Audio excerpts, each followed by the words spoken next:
Dans ce tutoriel, nous allons nous intéresser à la nouvelle fenêtre de découpe. Glissez quelques clips dans la ligne de temps. Cliquons ensuite sur le bouton de découpe pour faire apparaître la fenêtre de découpe.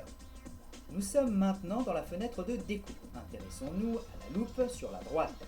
Positionnée sur 5 secondes, cela signifie que nous affichons 5 secondes de vidéo par image clé. La zone affichée se réfère ici à toute la zone, ici, et correspond à cette zone spécifique. Nous avons donc 3 parties pour vérifier ce que nous regardons. Faisons un zoom avec la loupe et passons maintenant à une image clé par seconde.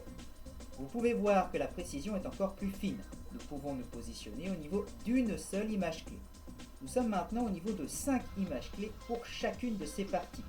Cliquez encore une fois et nous passons au niveau d'une seule image clé. Retournons au niveau de 5 images clés par seconde. La vidéo est un peu tremblante ici, nous allons régler ce problème. Nous nous déplaçons facilement, vous pouvez voir le curseur progresser. Vous pouvez aussi déplacer le curseur en fonction des images. En déplaçant le curseur, vous pouvez voir la zone de la vidéo qui change en temps réel. En passant au mode image clé par seconde, vous pouvez identifier la zone plus facilement, ce qui vous permet d'opérer plus précisément. Nous pouvons sélectionner cette belle scène et tout déplacer vers la gauche. Nous positionnons un point d'entrée ici, ce qui supprime tout sur la gauche.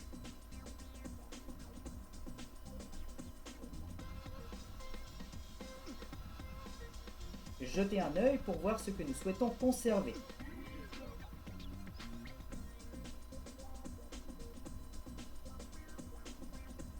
Si cela ne nous satisfait pas, nous pouvons nous déplacer le long de la zone davantage et faire un zoom encore plus précis.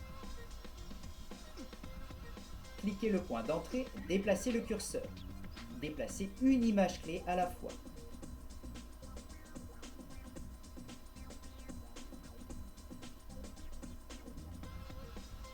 Marquez un point de sortie, la vidéo est presque terminée. Vérifiez les images clés une par une, parfait. Appliquez une transition, étendez le marqueur. Le compteur peut aussi être utilisé pour placer des points d'entrée et de sortie. Cliquez OK pour terminer.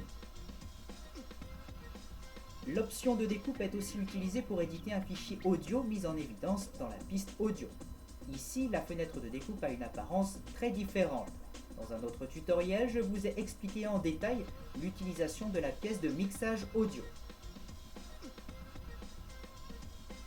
Utilisez également cette fonctionnalité de découpe et ses différentes options pour réaliser des vidéos encore plus intéressantes et de grande qualité.